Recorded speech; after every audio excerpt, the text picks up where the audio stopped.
2 tonight.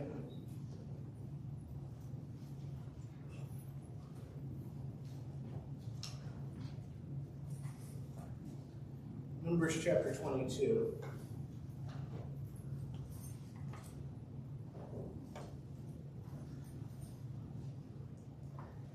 It's entirely serendipitous that Craig mentioned this story in class this morning. I did not decide to cover this because Craig mentioned it. I was already going to cover this, but he chose to mention it. Numbers chapter 22 is one of those stories where we kind of miss the whole thing because there's a more interesting story that happens in the middle of it. Kind of like pretty much everything that happens with Daniel. We miss the point of Daniel because we get too excited about him being in the lion's den. And this is the story of a prophet. He's really the first professional prophet that we see in Scripture. And he isn't a very good one. Well, actually, he's a very good one. But he also isn't a very good one, in a different sense. This is Balaam. Balaam, the son of Zippor, or in other places he's referred to as Balaam, the son of Beor. It's Balak, the son of Zippor. Balaam is the son of Beor. And actually, we have extra biblical evidence for him. I think this is interesting. There is an archaeological discovery at a place called Deir Allah in the area east of the Jordan River. So where the nation of Moab was known to live. There's a rock that they found, and in the desert, what you do is you see a rock and you write on the rock, and then you go somewhere else and you write on a different rock. And so sometimes they find rocks that have writing on them, and sometimes the writing is really old. And they found a rock that had some writing on it, and it talks about Balaam, the son of Beor. And it refers to him as a seer of the gods. And it goes on to tell some fanciful story about him. I have no idea. I don't know anything about that story. But the point is that he was actually a relatively famous prophet, right? He's well known. He's not a nobody, even though he's probably the least famous of the biblical prophets. But in Numbers chapter 22, certain verse 1, it says, "The sons of Israel set out and camped in the plains of Moab beyond the Jordan opposite Jericho." So that's exactly where they're camped. So the same place where that big rock was found, that's where Israel is camped. They're camped on the eastern side of the Jordan River. So they haven't crossed into what we would refer to as the land of Canaan yet. They're getting ready to. And they're among the Moabites. And you have to remember that the Moabites and the Israelites are distant relatives. Okay? They're distant relatives, and they have history worshiping the same God. Balak, the son of Zippor, saw all that Israel had done to the Amorites. The Amorites are the Canaanites. So Moab was in great fear because of the people, for they were numerous, and Moab was in dread of the sons of Israel. Then Moab said to the elders of Midian, now the Midianites are also distant relatives. They're all related to the family of Abraham. Now this assembly will lick up all that is around us as the ox licks up the grass of the field. And Balak, the son of Zippor, was king of Moab at that time. So he sent messengers to Balaam, the son of Beor, at Pethor, which is near the river, the Euphrates, in the land of the sons of his people, to call him, saying, "Behold, a people," he doesn't know who they are, "a people came out of Egypt. Behold, they cover the surface of the land, and they're settled opposite to me. So now, please come, curse this people for me, since they are too mighty for me. Perhaps I may be able to strike them down and drive them out of the land. For I know that he whom you bless is blessed, and he whom you curse is cursed." So the elders of Moab and the elders of Midian went away with the fees for divination in their hand. They came to Balaam and spoke Balak's words to him. So at this point in time, Balaam lives up near the Euphrates River. So the Euphrates River goes like this, way, way north of the land of Canaan. And Balaam lives very far out in the middle of nowhere. He lives up in Syria, and they're down here in what is modern-day Jordan. Okay? And they say the Israelites are such a big problem. We're worried they're going to take our land, which this land has belonged to us for a really long time. We'd like to not lose it to this band of roving, as far as they can tell, this roving band of bandits that's come up out of Egypt. And they're going to take our land because that's what they've been doing. They're just fighting all these people in their way, and they're winning all these battles. We need professional help. And so,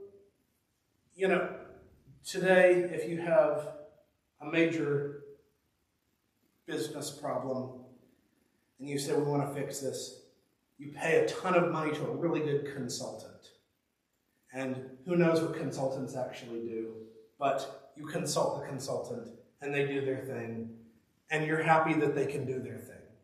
So Balaam is like a consultant, right? He's from far away, but he's the pro. Everyone knows when you have for all your roving bandit needs, call Balaam. You can picture the billboard out in the desert, right? So they call Balaam. They say, we're going to pay you your fee. We just want you to come and take care of this problem for us. So they summon him, and look at what he says. What they say to Balaam. They come down, they speak Balak's words to him to curse this people, and he hasn't identified the people yet.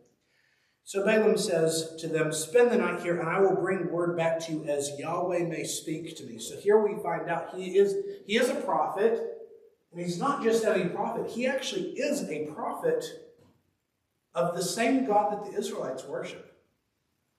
And he seems to know God by the same special name that God makes himself known to the Israelites.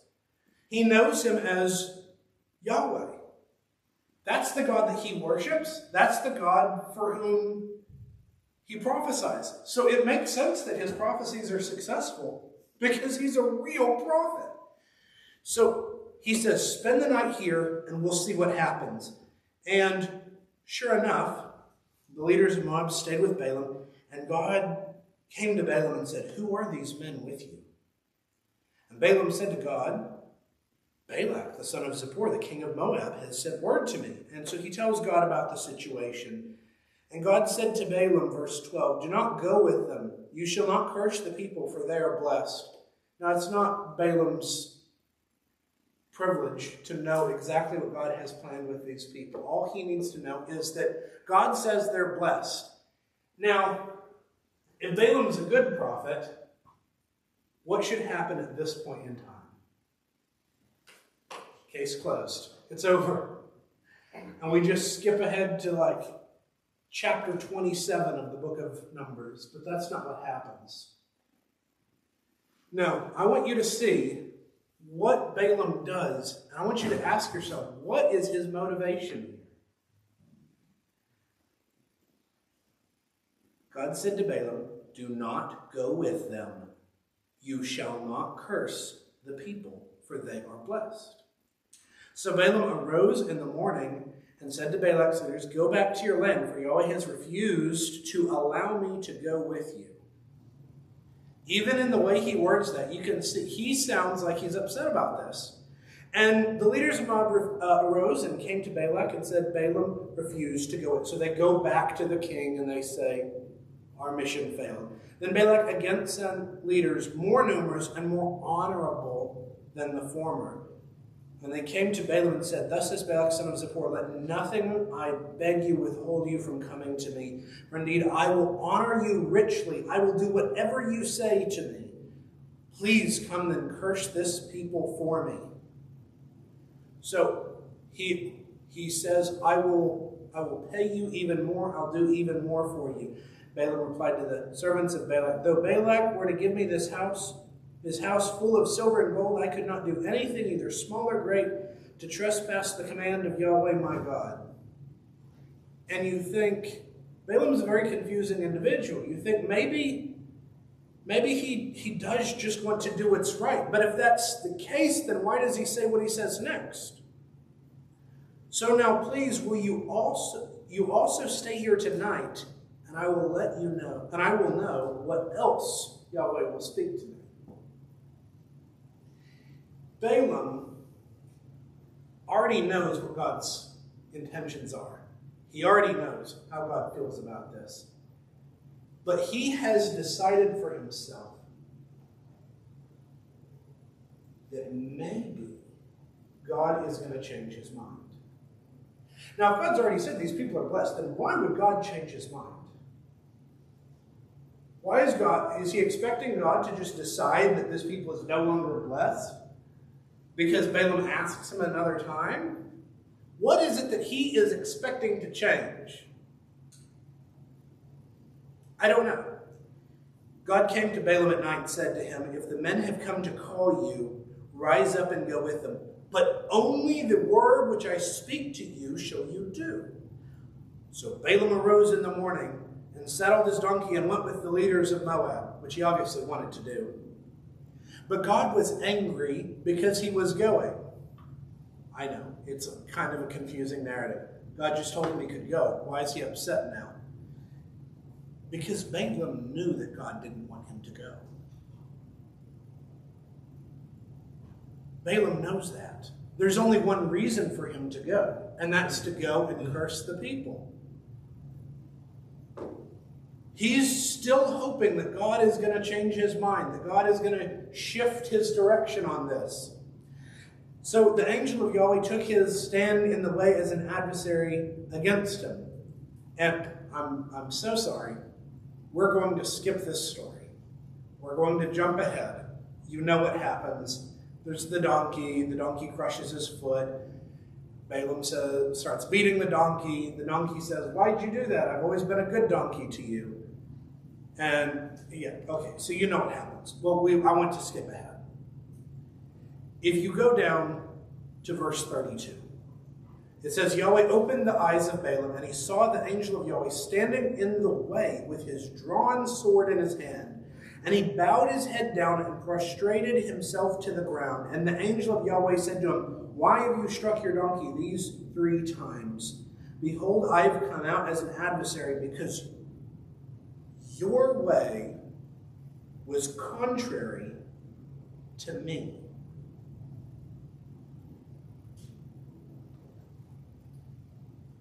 And what happens after this is that the angel steps back and they have a discussion about this.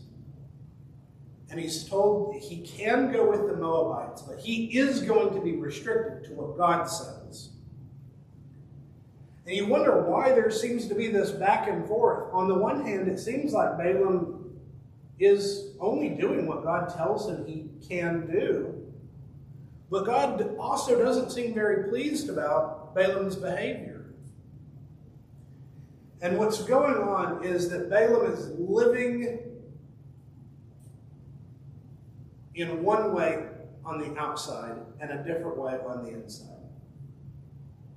Balaam's behavior looks like he's sincere. His behavior, even his words, make it sound like he really cares what it is God wants him to do. That's how he's portraying himself. But his heart is going the opposite direction of God. What he wants more than anything is for God to change his mind. Now, why would he want that? What's the motivating factor? Well, it's obviously the gobs of money that the king of Moab has offered to him. He's offered him anything he wants. And the king of Moab is not a poor man. And not just the king of Moab, but if you remember, the elders of Midian have teamed up with the Moabites, and they are together offering a bounty to Balaam if he's able to do this. And it's really not a hard thing. if you can do this, we will pay you handsomely. I mean, that seems pretty obviously to be his motivation here. That's it. It's that straightforward. Otherwise, how do we explain that even though God is against him going with him, he still wants to? What is he going to do? What is he hoping for? He's hoping that at some point God is going to either give up or he's going to change his mind. But he really wants one particular outcome because it's going to benefit him. And he doesn't really care what it is God ultimately wants. He wants what will reward him. Well, okay. He makes his way to Balak, and Balak gets so excited. Verse 36, Balak heard that Balaam was coming and went out to meet him at the city of Moab, which is on the Arnon, that's a river, on the Arnon border at the end of the border. And Balak said to Balaam, did I not urgently send you to call you? Why did you not come to me? Am I indeed unable to honor you? Do you not think I can reward you for your time? What took you so long? So he's feeding into this. So Balaam said to Balak, behold, I've come now to you. Am I able to speak anything at all? The word that God puts in my mouth, that shall I speak. And I wonder almost if there's a part of Balaam is not sincere, but I wonder if there's a part of Balaam that wants to be sincere. And this is where biblical figures become more relatable. Okay, if they're all bad or they're all good, they're not very relatable. But I wonder if this is what's going on in Balaam's head, because he keeps saying this, right? He does admit this over and over. I can only do what God lets me do. But he still wants God to say one particular thing. Even though he hasn't crossed the line yet, he wants to cross the line. Do you see? It's not that he has. He hasn't crossed. He hasn't cursed Israel. Technically, he hasn't done anything wrong yet. He's only done what he's allowed to do. But he wants to. And he's trying to. He's trying so hard to find a way that God will let him do what he wants to do instead of what God obviously really wants him to do. It's almost like what you see with Jonah, where Jonah wants to, except Jonah does, right? I think this is one of the most interesting character studies in Scripture, is Balaam, because his behavior is so two-faced. Okay, Balaam went with Balak and went to Kiriath Huzoth. That's verse 39. And Balak, remember, that's the Moabite king. Balak sacrificed oxen and sheep, sent some to Balaam and to the leaders who were with him. Then it happened in the morning that Balak took Balaam and brought him up to the high places of Baal. And he saw from there the end of the camp of the people. So this is where this story really starts to get interesting. Balaam, of course, is a prophet of Yahweh. That's the God he worships. That's the God for whom he prophesies. The Moabites forgot about God a long time ago, and they worship Baal. This is the first time we're really introduced to Baal. And we know Baal. Baal comes up a lot. Baal's the main god that the Israelites are going to stumble after, right? Well, this is where that begins. It begins in this story right here. So he brings them up to these high places. And then we begin in chapter 23. And what we're going to see here is that 4 separate times, 4, which I think that's a lot, 4 separate times, Balak and Balaam are going to travel from location to location, and they're going to try again. Balaam is just, he's tenacious about this. He won't give up. In verse 23, verse 1, Balaam said to Balak, build 7 altars for me here, prepare 7 bulls and 7 rams for me here. So Balaam encourages Balak to get ready because he's hoping God is going to change his mind. He's going to try everything he can to get that curse out. That's verse 1. Then look at verse 15. This is the second location. And he said to Balak, stand here beside your burnt offering while I myself meet Yahweh over there. And then verse 29. Balaam said to Balak, build 7 altars for me here and prepare 7 bulls and 7 rams for me here. And then again in chapter 24, this one is a little less exciting. He just takes up his discourse in verse 15, 24:15. He takes up his discourse. But 4 separate times, he attempts to curse Israel, and he's not able to. And to be fair, he does tell Balak, I'm not going to be able to curse God. I'm not going to be able to curse this nation if God doesn't let me. But he does try. He tries 4 times, and 4 times God turns the curse into a blessing. And, well, at least for the first 3. By the end of the 3rd one, Balak is really, really ticked off. He's extremely angry. Look at what he says. Verse 10, 24 verse 10. Balak's anger burned against Balaam, and he struck his hands together. And Balak said to Balaam, I called you to curse my enemies, but behold, you blessed them repeatedly these 3 times. So now flee to your place. I said I'd honor you greatly, but behold, Yahweh has held you back from honor. And that sentence right there describes exactly how Balaam sees God. God is the barrier between him and what he wants. God is the obstacle in his way, preventing him from having the success he could have. This is a once-in-a-lifetime opportunity, and yet God is inconveniently standing in his way. That's how Balaam sees God. And then, of course, he gives his usual concession in verses 12 and 13. Didn't I tell your messengers? Though Balak were to give me his house full of silver and gold, I could not do anything to trespass the command of Yahweh, either good or bad, of my own accord. What Yahweh speaks, that will I speak. So now, behold, I'm going to my people. Come, and I will advise you what this people will do to your people in the last days. And this one's really interesting. The 4th prophecy is not quite like the others.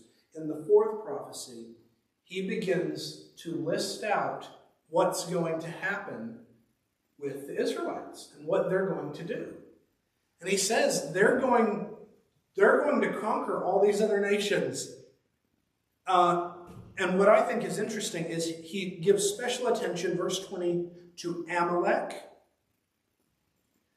and verse 21 to the Kenites, who are both tribes of the Midianites, his own people.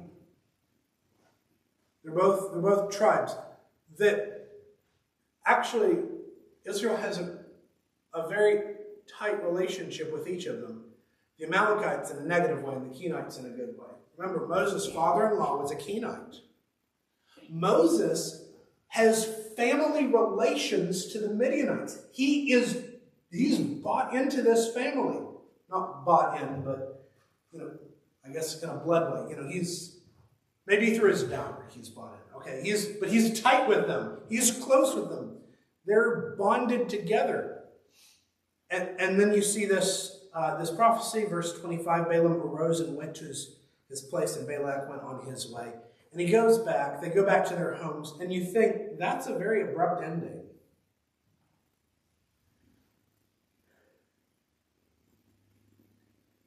And the rest we get as after remarks looking backward.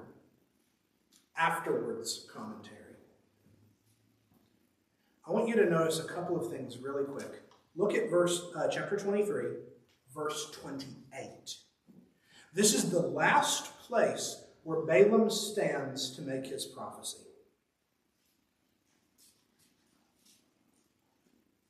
Numbers 23, verse 28. So Balak took Balaam to the top of Peor, which overlooks the wasteland. So this mountain he takes him to is a mountain called Peor. And the reason why Peor is important is because after the end of 24, 24 verse 25 says that they went back to their own places, right? But 25 verse 1 says, and Israel remained at Shittim, and the people began to play the harlot with the daughters of Moab. Indeed, they called the people to the sacrifices of their gods, and the people ate and bowed down to their gods. So Israel joined themselves to Baal of Peor. And the anger of Yahweh burned against Israel. And Yahweh said to Moses, take all who are the heads of the people and execute them in broad daylight before Yahweh, so that the burning anger of Yahweh may turn away from Israel. So Moses said to the judges of Israel, each of you kill his men who joined themselves to Baal of Peor. Then behold, one of the sons of Israel came and brought near to his brothers a Midianite woman in the sight of Moses and in the sight of all the congregation of the sons of Israel, while they were weeping at the doorway of the tent of meeting. And Phinehas, the son of Eleazar, the son of Aaron the priest, saw it. So he arose from the midst of the congregation, took a spear in his hand, and he went after the man of Israel into the tent and pierced both of them through, the man of Israel and the woman, through the body. And then the plague on the sons of Israel was checked. So those who died by the plague were 24,000. That was a lot that happened really quick. And what happened here? Well, we don't really, it's a little confusing. And that right there is about all we get, explaining that, until chapter 31. In chapter 31, God orders them to take vengeance on the Midianites. Because remember, the Midianites and the Moabites had banded together. And in this chapter, we're not going to read this section in detail, but in this section, they go through and they wage war on the Midianites. And I want you to see verse 8. They killed the kings of Midian along with the rest of their slain, Avi and Rechem and Zur and Hur and Reba, the 5 kings of Midian. They also killed Balaam the son of Beor with the sword. So Balaam was among these people when they attacked them.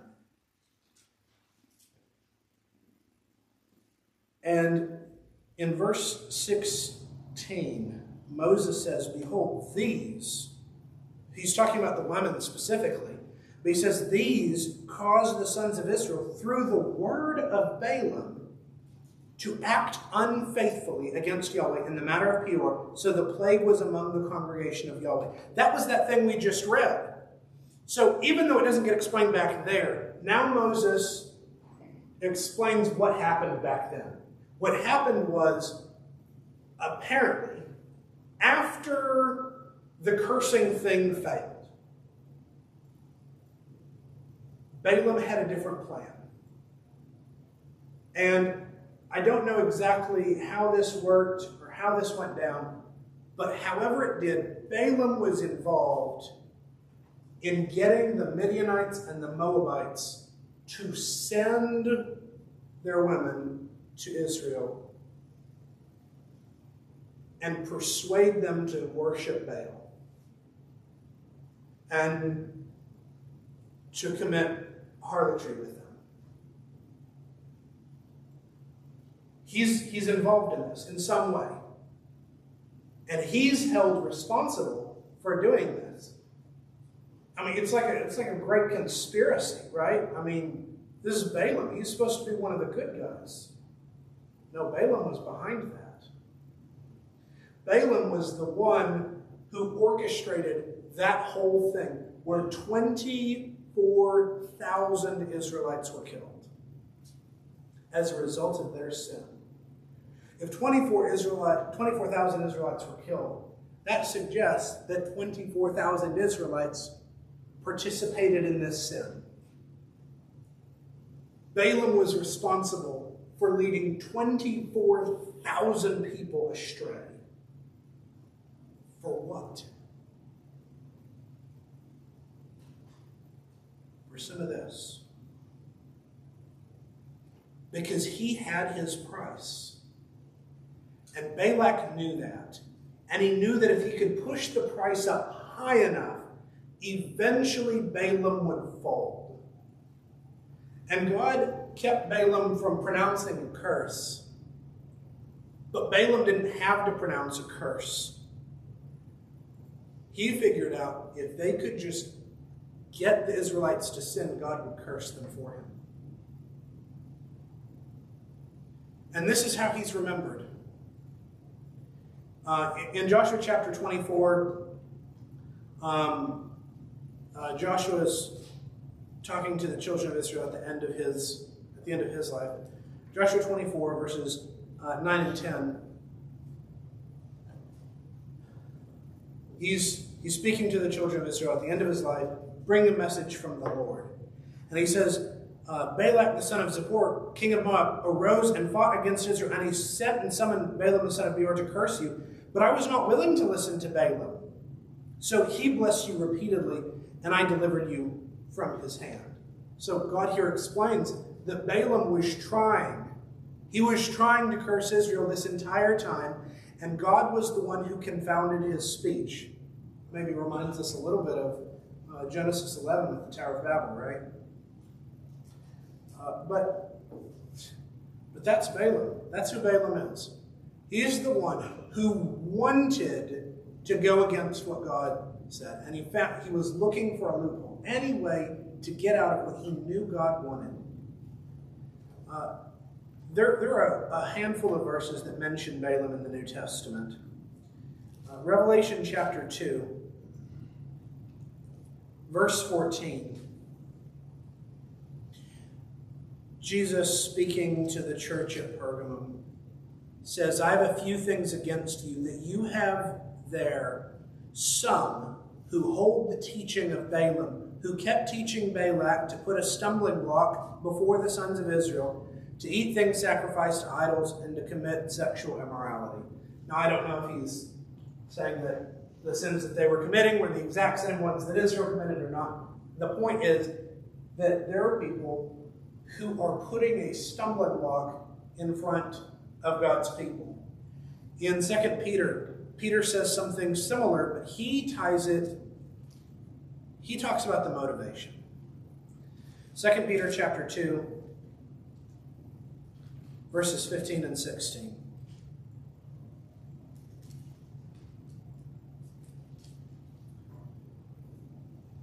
Forsaking the right way, they have gone astray. Peter's talking about false teachers here.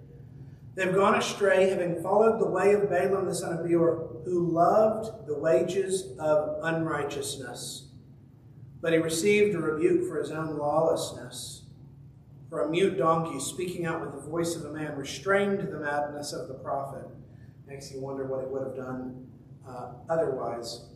And then Jude verse 11 says something similar again. Jude verse 11. They've gone the way of Cain, and for pay they've poured themselves into the error of Balaam and perished in the rebellion of Korah. So he ties together three different events there. But notice that Peter and Jude both remind us that they were persuaded by greed. They were persuaded by money. That Balaam's faith was mercenary. And, this morning we talked about being co-workers with God, participants in labor with him. Balaam is not a co-worker with God. He's a contractor. He goes to the highest bidder. Whoever will offer him the most gets his services and his life. And in Balaam's eyes, there's a point that comes where no longer God can offer enough. At a certain point, God doesn't offer enough to make him happy. And that tells you something about the motivation behind why we serve God. if we serve God for what he does for us, if we serve God for what he gives to us, or the prosperity that we experience, or even if we serve God because of the serenity and peace that we have, then what happens when someone else offers more of the same? What happens when those things go away? That's the question put before Job, right? Job is asked, will you still serve God even when everything is taken away from you? Job proves that his faith isn't like Balaam's. Job does not serve God like Satan accuses him. He doesn't serve God for something. He doesn't serve God because God gives him this wonderful life. And yeah, Job has a lot of stuff and he has a really wonderful, happy life. But he doesn't even serve God because he's happy. He serves God because he's loyal to God.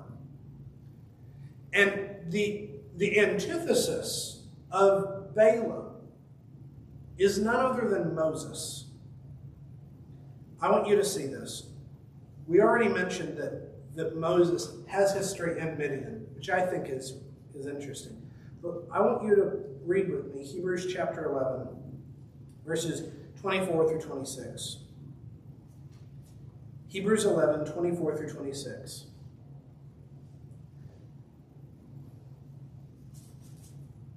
It says, by faith Moses, when he had grown up, refused to be called the son of Pharaoh's daughter, choosing rather to be mistreated with the people of God than to enjoy the passing pleasures of sin, regarding the reproach of Christ greater riches than the treasures of Egypt, for he was looking to the reward. Balaam wanted a reward, but he was short-sighted. Balaam wanted a reward, and the reward he received is one, it was, I'm sure, in the moment it felt that it was totally worth it. I don't think he felt that way when he saw the Israelite army marching toward his city. And I certainly don't think he felt that way afterward. Moses, on the other hand, is already enveloped in a life of lavish luxury. And he steps away from those things because he knows that there's something more to life than pleasure. There's more to life than a sense of fulfillment. And he steps away from that for the sake of what is right. And it's like Balaam and Moses switch places. They both leave Midian, but for opposite reasons. One leaves Midian to serve God, and the other leaves Midian in order to fight against God. This is, I think, much easier to fall into than we give it credit for. It's very easy to follow after God when he blesses you. It is not easy at all to follow after God when you're suffering. And I think that's why Job feels so relatable at low points in our lives, because we have the same questions. And Job reminds us that there's no fair. And if you're looking for a sense of fairness, you're not going to find it. You're not going to find your answer. And God asks you to trust him anyway. And that's just hard to do. And the key is in the relationship. The key is that we are loyal to God because God is loyal to us. And even when it feels as though God has abandoned us or he has forsaken us, he always reminds us that he hasn't, and it is simply our perception.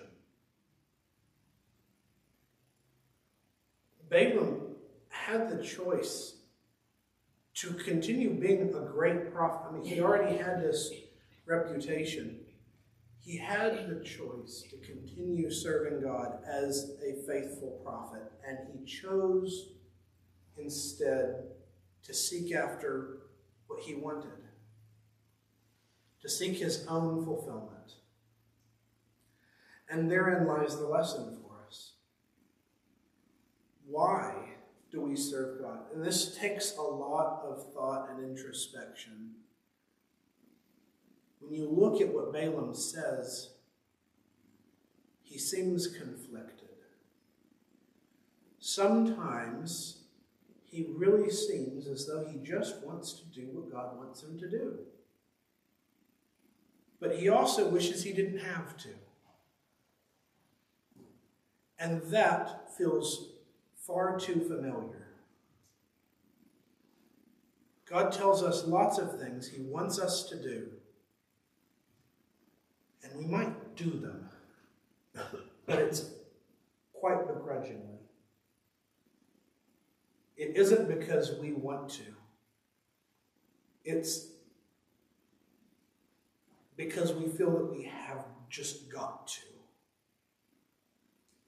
And the gospel is a call to transform our minds, not just our behavior, so that we begin not only to do what God wants us to do, but to desire what God desires, and to seek what God seeks, and to value what God values. Balaam never learned that lesson. Moses learned that lesson. And I encourage you all to live as Moses and not as Balaam. If you have any need, please come while we stand.